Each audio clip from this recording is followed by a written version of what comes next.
Hello you guys, welcome back to my channel. Welcome back to my car. It's a little bit messy, just ignore that. If you are new here, never seen my face before, my name is Abby. I am in the middle of a career change from engineering world into teaching and education, and this year I will be a first year high school teaching aide at a local high school, and then hopefully next year, once I have finished my certifications, I will be a first year middle school math teacher, and so really excited about that. So if you're new here and you've never seen me, I'm glad you're here, and I hope that you'll stick around. This morning I just kind of wanted to bring you guys along on kind of a weekly pick-me-up, a weekly ritual that I started for myself. Just during this whole process of figuring out that I wanted to leave my job and I wanted to transition, even just like during the coronavirus and stuff, like that's been a trip. And so basically what we're going to do is we're probably going to go get coffee, and then I just usually kind of take my time just driving around, coming back home, just kind of take the long way back, and during that time I'll listen to music. I think this is the album I'm going to listen to today. Put that there. And just give myself permission to kind of reflect and to think and to pray and to dream and to just like get out of my typical normal headspace. And so I'm going to do that. I'm not going to film while I'm driving because that is dangerous and you shouldn't do that. So I'll probably pull in somewhere, or just like once we get back here, which is at my apartment, I'll talk to you guys again about why exactly I started doing this, a little bit more about why I needed to do this whenever I realized I needed to step away from my job and change my career path, and really what that process was like for me. Because as excited as I am now about teaching, the process of getting there it wasn't cute, it wasn't pretty. And I just want to be honest with you guys about it. And because I think there might be other people who feel that way, and you're not alone. And so I just want to be really honest with you guys on this channel and let you in on my life. And so without further ado, let's go get coffee.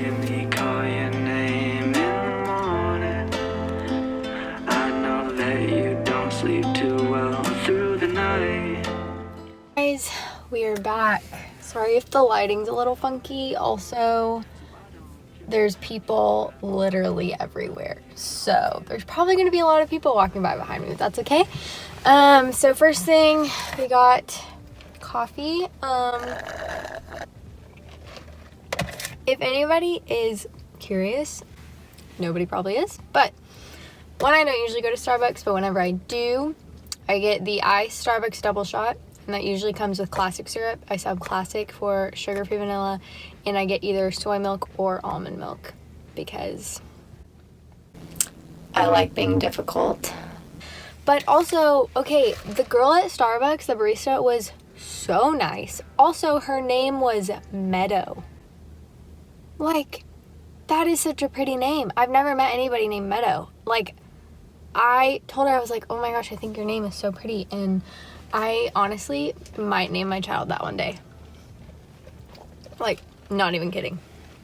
So, what a delightful experience at Starbucks this morning. Anyways, I wanted to kind of talk to you guys more about why I do this. And like I said, I just kind of go to a coffee shop that's a little bit outside of my immediate vicinity. This particular Starbucks is. Sometimes I'll go to an actual, like, nice coffee shop that isn't Starbucks. So, but like I said, the reason why I do that is just to like get out of my own bubble, go somewhere that's not where I usually go, because especially in quarantine, we're always all in the same place. And then I'll just take my time coming home and really think and pray, listen to music, and just kind of relax and decompress. And I started doing this probably just like a few months ago. I did it probably at least like once a week. And that is because, honestly, like, if I had one word to describe how I have really been feeling the past few months, that word would probably be trapped. I think all of us have felt trapped by coronavirus in one form or another, whether it be like we can't go certain places, or whatever it is. But for me, it was honestly like really, I felt trapped by my job. And this is a little bit more behind the reason of why I even knew that I needed to switch out of engineering, because I knew that I needed to switch out of this career path, that this wasn't a sustainable thing for me before I even knew that I was going to be a teacher. And so the last thing that I want to do on this channel is like paint this picture of like, I'm going to be a teacher. Like, this has always been my dream. I am like so excited. Like, everything's been amazing and unicorns and awesome. And it's like, because that's like not the truth. And the reality is like, yes, like now teaching is my dream. And I'm so thankful that God gave me that new dream in the midst of feeling really lost, because really like this whole career switch wasn't birthed out of a place of like, this is awesome. It was really birthed out of a place of feeling really anxious, really down a lot of days, really empty, and just feeling really trapped by where I was. Like, huge disclaimer, the reason why I quit my job had literally nothing to do with the company that I was working for. They're incredible. They're honestly like the dream scenario for people who are like coming out of college and going into engineering. Like, I couldn't recommend that enough for people who want to make engineering a career. And then also the people I worked with, amazing. Like, they're awesome. But for me, it was like I realized I was in a line of work that didn't align with what I really value, what I feel purposeful in, and what I really feel that my giftings are.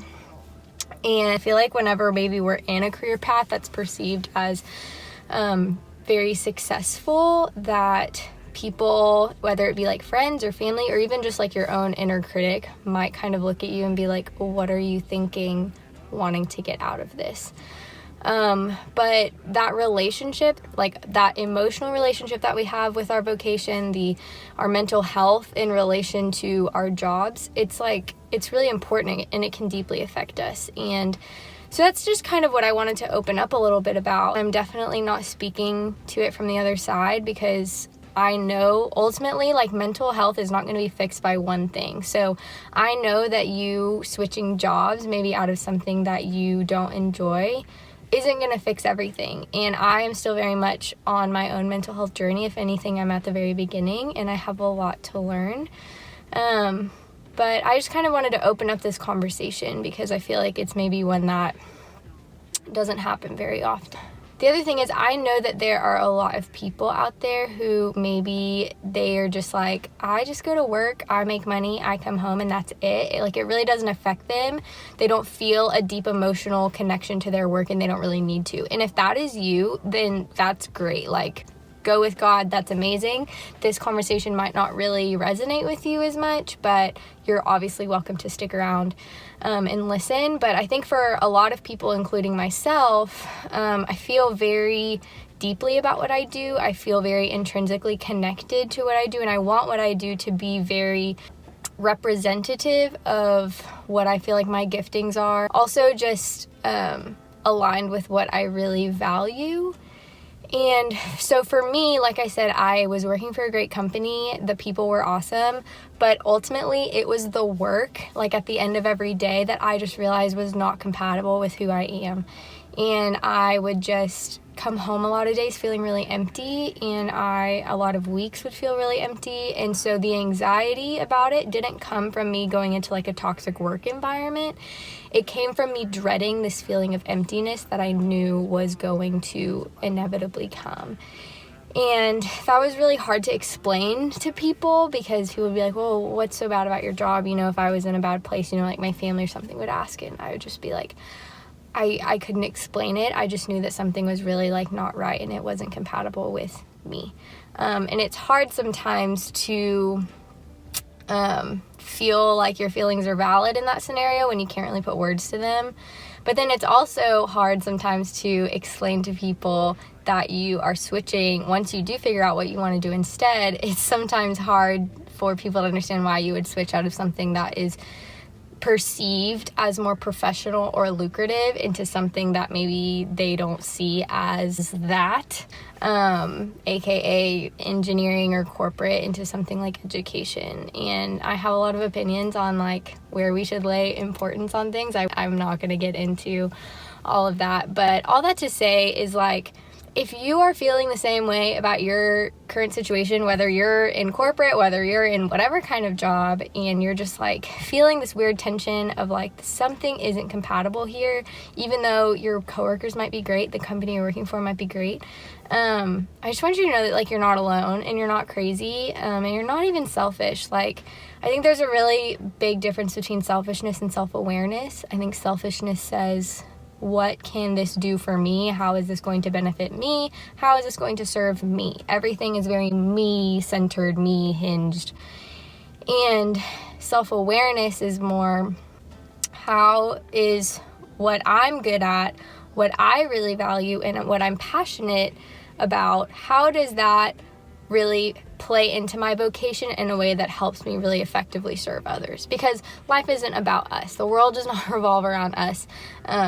We're meant to serve other people. But if we're in a place where we're so trapped by like our own feelings about something, or feeling really empty or depressed, like we're not going to be able to leverage any of our strength in order to help other people or really effectively serve. Whereas if we're in a place where we feel really purposeful and we feel really strongly about it, chances are we're going to be a lot more likely to be able to leverage that positivity and that strength that we have in order to help other people also figure out what they want to do, or also to help other people meet needs that they have, and to just really effectively serve our communities in a lot better way. So for some people, that might look like you're switching out of the corporate world into something a little bit less corporate. Or for some people, it might be you're switching out of something that's not corporate into something that is corporate because you feel really envisioned and like really motivated by that. And so there's not any right place to be in all of this.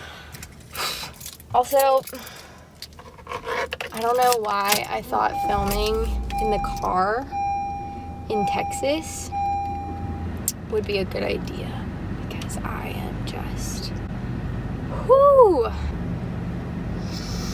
I'm gonna wrap this up really fast. I do also want to give a disclaimer that I recognize that a lot of what I'm saying is coming from a pretty privileged position.